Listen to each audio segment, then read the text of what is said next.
Hello everyone, आज के इस वीडियो में मैं लेकर आई हूँ वर्कशीट नंबर 33 जिसका टॉपिक है स्पीड एक्सेलरेशन। हिंदी में से बोलते हैं वेग त्वरण। ये है क्लास 9th के लिए, सब्जेक्ट है साइंस और डेट है 14 सितंबर 2020। चलिए शुरू करते हैं हम अपनी ये वर्कशीट। सबसे पहले आप देख रहे हैं ऊपर कुछ एंट्रीज हैं जो स्टूडेंट को फिल करनी होती हैं। आपको अपनी वर्कशीट स्टार्ट करने से पहले बच्चों अपना वर्कशीट नंबर जरूर डालना है, डेट डालनी है, अपनी class, subject, name of student and name of your class teacher. अब इसके बाद शुरू करते हैं हम अपना आज का टॉपिक, जो टॉपिक है गति, त्वरण। गति के अंदर हम त्वरण पढ़ने वाले हैं। सबसे पहले देखते हैं कि ज्ञान जो है कुछ जिज्ञासा दीदी से पूछ रहा है, तो देखते हैं क्या पूछ रहा है। ज्ञान कहता है, जिज्ञासा दीदी, हम वेग में समय के साथ हो रहे बदलाव को कैसे ज्ञात कर सकते हैं। बहुत बार ऐसा होता है जब वेग में कोई भी वस्तु चल रही होती है तो यह जरूरी नहीं होता कि वह समान वेग में चल रही हो, वह बीच बीच में बदलती भी रहती है। तो इसी बारे में ये सवाल जो है ज्ञान ने पूछा है। तो देखते हैं जिज्ञासा दीदी ने क्या उत्तर दिया है। जिज्ञासा दीदी कहती हैं, ज्ञान, हमने जाना कि एक समान गति से चलने वाली वस्तु के वेग में समय के साथ कोई बदलाव नहीं होता, पर असमान गति में, जैसे सड़क पर ट्रैफिक में चलती हुई कार का वेग समय के साथ बदलता रहता है। कुछ समझे बच्चों? जो एक समान गति होती है, इसमें अगर कोई वस्तु चलती है तो उसमें कोई बदलाव नहीं होता, इसके वेग में कोई बदलाव नहीं होता। लेकिन अगर वह वस्तु असमान गति से चलती है तो उसके वेग में भी बदलाव आता है। वेग में समय के साथ हो रहे इस बदलाव को हम एक अन्य भौतिक राशि से व्यक्त करते हैं, जिसे त्वरण कहते हैं। इसे सूत्र में A द्वारा व्यक्त किया जाता है। A इसका सिंबल होता है बच्चों। त्वरण को A से हम डिनोट करते हैं क्योंकि इंग्लिश में त्वरण का नाम होता है एक्सीलरेशन। तो एक्सीलरेशन से A यहाँ पर लिया है, इसीलिए त्वरण को A से शो करते हैं।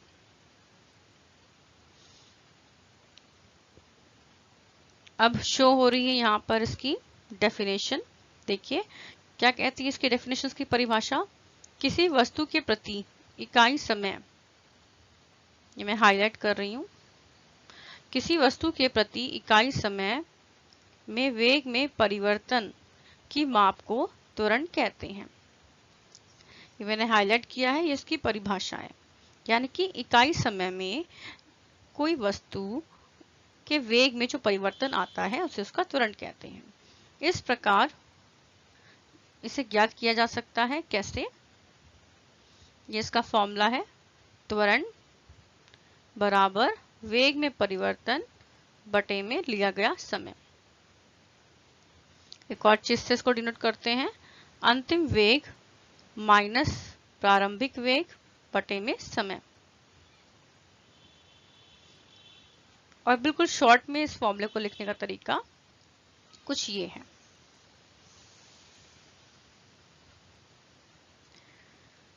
इसका ऐसा ही मात्रक होता है मीटर पर सेकंड स्क्वायर।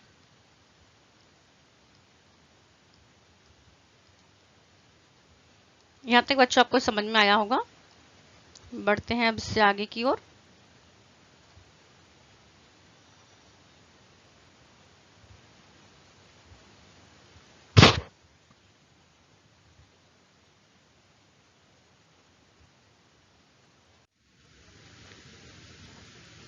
यदि वस्तु का अंतिम वेग प्रारंभिक वेग से अधिक होता है तो त्वरण धनात्मक होता है। इसे याद रखेंगे बच्चों। त्वरण धनात्मक कब होता है? जब अंतिम वेग प्रारंभिक वेग से अधिक होता है, जिसे हम त्वरित गति भी कहते हैं। यदि अंतिम वेग प्रारंभिक वेग से कम होता है तब त्वरण ऋणात्मक होगा, जिसे मंदन गति कहते हैं। तो याद रखेंगे बच्चों, जब हमारा अंतिम वेग प्रारंभिक वेग से ज्यादा होता है तब त्वरण धनात्मक होता है और उसे त्वरित गति कहते हैं।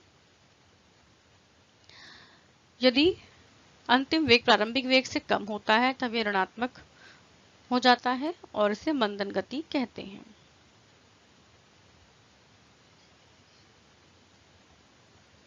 उदाहरण, यदि एक रुकी हुई बस के चलने पर वह 2 सेकंड में 5 मीटर प्रति सेकंड का वेग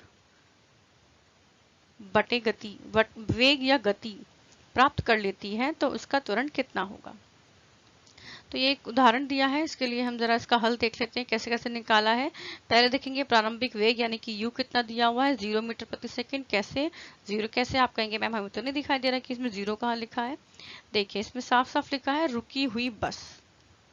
जब बात हो रही है रुकी हुई बस की यानी उस वक्त उसकी गति 0 थी, इसलिए प्रारंभिक वेग इसमें हो जाता है 0। अंतिम वेग है इसमें v दे रखा है बराबर 5 मीटर प्रति सेकंड, समय है 2 सेकंड। अब इसका फॉर्मूला बताया था पिछली स्लाइड में, a बराबर v माइनस यू बटे में t। v कितना है 5, माइनस किया इसमें से 0 बटे में 2 और इसका उत्तर आता है 2.5 मीटर प्रति सेकंड स्क्वायर। ठीक है बच्चों, मुझे लग रहा है आपको समझ में आया होगा।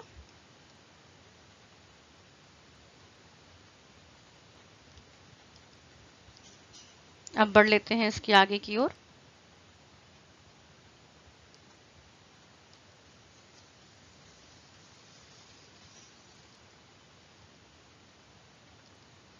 चलिए ठीक है,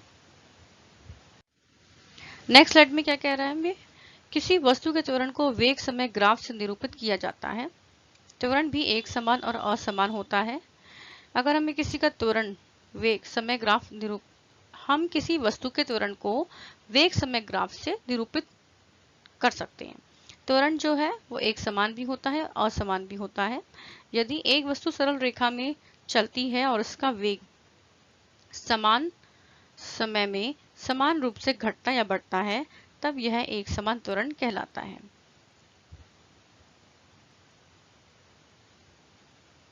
ये देखिए बच्चों, आपको समझ में आ रहा होगा कि कब ये समान होता है, कब ये असमान होता है। यहाँ पर जरा एक बार फिर से इस चीज पर गौर करेंगे। यदि एक वस्तु सरल रेखा में चलती है और उसका वेग समान समय में यानी कि एक फिक्स टाइम इंटरवल में समान समय में वो समान रूप से घट रहा है या बढ़ता है, तो ऐसे त्वरण को हम समान त्वरण कहते हैं। एग्जाम्पल एक दे रखा है यहाँ पे, जैसे गिरता हुआ पत्थर जिसका वेग लगातार बढ़ता जाता है। नेक्स्ट पॉइंट है, यदि एक वस्तु का वेग असमान रूप से घटता या बढ़ता है तब यह एक असमान त्वरण कहलाता है। कब कहलाएगा असमान, जब उसका वेग किसी असमान यानी कि कोई फिक्स टाइम इंटरवल उसका नहीं होता, कभी भी वह बढ़ जाता है कभी भी वह घट जाता है। ऐसे त्वरण को असमान त्वरण कहते हैं। जैसे लंबी दूरी में कार की असमान गति।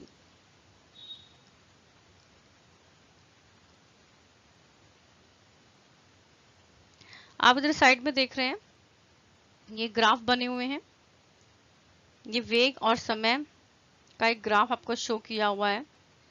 ये वाला आप देखिए, ये आपका त्वरण के लिए ग्राफ दिखाया हुआ है। अगर त्वरण के लिए हम ग्राफ बनाएंगे तो ऐसे बनाएंगे, जिसमें साइड में वेग लिखा होगा और नीचे की ओर समय लिखा होगा। अब इसके बाद नीचे जो ये सेकंड नंबर पे जो ग्राफ बना हुआ है ये है समान त्वरण का, समान त्वरित गति को दिखाने के लिए। और जो तीसरे इसमें आप देख रहे हैं एक सीधी लकीर आती है, स्लांट लाइन एक आती है, सीधी या तिरछी रेखा आती है जो हमें ये बताती है कि इसमें जो त्वरण हो रहा है ये समान हो रहा है। और नीचे का ये जो ग्राफ आप देख रहे हैं तीसरे नंबर का, ये है असमान त्वरण का। इसमें क्या होता है, वस्तु कभी नीचे कभी ऊपर इस तरीके से एक कर्व के रूप में इसमें एक लाइन बन जाती है।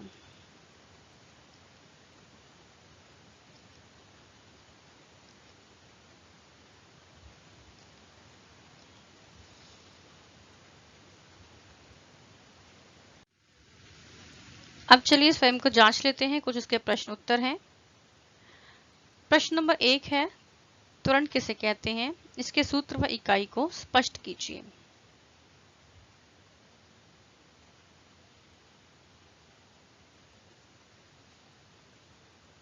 किसी वस्तु के प्रति इकाई समय में वेग में परिवर्तन की माप को त्वरण कहते हैं। तो इसकी परिभाषा वर्कशीट में ही लिखी हुई है, आप इसमें से देखकर लिख सकते हैं आराम से, और मैंने भी यहाँ पर अलग से लिख दिया है जिससे आपको लिखने में आसानी हो। तो मैंने समझा दिया था। इसका एक आंसर है, इसके सूत्र व इकाई को स्पष्ट कीजिए। इसका सूत्र मैंने बताया था आपको, देखिए इस वाले आंसर में लिखा हुआ है। इसका सूत्र क्या है? त्वरण बराबर अंतिम वेग माइनस प्रारंभिक वेग बटे में समय, ये इसका सूत्र है। और इसकी इकाई क्या है? इसकी इकाई है, यहां मैं लिख देती हूँ इसकी इकाई, मीटर प्रति सेकंड स्क्वायर, यह इसकी इकाई है। अब है प्रश्न नंबर 2। एक हवाई जहाज हवाई पट्टी पर 30 सेकंड में 200 मीटर प्रति सेकंड का वेग प्राप्त कर लेता है, इसका त्वरण ज्ञात कीजिए। एक हवाई जहाज है, हवाई पट्टी पर उड़ने की कोशिश कर रहा है, 30 सेकंड में वो 200 मीटर प्रति सेकंड का वेग प्राप्त कर लेता है, तो हमें इसका त्वरण बताना है। तो सबसे पहले हम नोट डाउन कर लेंगे कि हमें क्या क्या इसमें दिया हुआ है और क्या क्या हमें निकालना है। तो उसमें हमें निकालना है त्वरण, तो त्वरण का हम फॉर्मूला डाल देंगे, त्वरण बराबर अंतिम वेग माइनस प्रारंभिक वेग बटे में समय। फिर आप देख रहे हैं इसमें दे रखा है हमें v बराबर 200 मीटर प्रति सेकंड, लिख लीजिएगा बच्चों, इसमें मैं लिखना भूल गई हूँ। और u बराबर है 0 और t बराबर यानी कि समय है हमारा 30 सेकंड। इसको फॉर्मूले में पुट कर लेंगे, 200 माइनस 0 बटे में 30, तो आपका उत्तर आ जाएगा 6.66। ठीक है। अब है प्रश्न नंबर 3। एक समान तथा असमान त्वरण को वेग समय ग्राफ द्वारा स्पष्ट कीजिए। ये वही ग्राफ है जो हमने वर्कशीट में अभी किए थे। एक आप वर्कशीट में देखकर भी इसे कर सकते हैं, और मैंने भी उसका हल्का फुल्का सा को समझाने की कोशिश की है। 1 मिनट इसे मिटा देते हैं।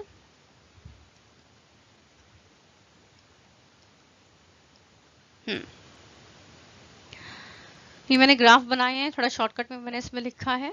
पहला जो ग्राफ मैंने इसमें बनाया है, यानी कि ये वाला सीधी रेखा जिसमें आ रही है, स्लाइंट लाइन आ रही है, ये है आपका समान त्वरण के लिए, और ये जो रेखा है ये वाली, ये है वेग की, और इस वाली पे है समय t। ठीक है, आप इसमें से देखकर, वर्कशीट में से देखकर भी आप बना सकते हैं। और ये जो दूसरा ग्राफ मैंने यहाँ बनाया है, ये है असमान गति के लिए, असमान वेग के लिए, त्वरण के लिए। इसमें क्या है, ये लाइन थोड़ी कर्व में आ रही है। चलिए अब बात कर लेते हैं क्वेश्चन नंबर 4, प्रश्न 4 की। कोई कार एक समान रूप से त्वरित होकर 5 सेकंड में 5 मीटर प्रति सेकंड से 10 मीटर प्रति सेकंड की चाल प्राप्त कर लेती है, कार का त्वरण कितना होगा? तो ये मैंने सॉल्व करके दिखाया हुआ है। फॉर्मूला, त्वरण निकालना है तो फॉर्मूला वही लगेगा, a बराबर v माइनस यू बटे में t। v है हमारा 10 मीटर प्रति सेकंड, u है हमारा 5 मीटर प्रति सेकंड, और t है हमारा 5 सेकंड। इसको हम आगे सॉल्व करेंगे। 10 में से 10 माइनस 5, 10 में से हम 5 घटाएंगे, बटे में 5, 10 में से 5 गए, 5 आएंगे, बटे में 5, और बराबर आया 1 मीटर प्रति सेकंड। तो इस तरीके से हमारी पूरी वर्कशीट सॉल्व हो गई बच्चों। अब आप इसे जल्दी से कर लीजिएगा। उम्मीद है आपको समझ में आया होगा। All the best.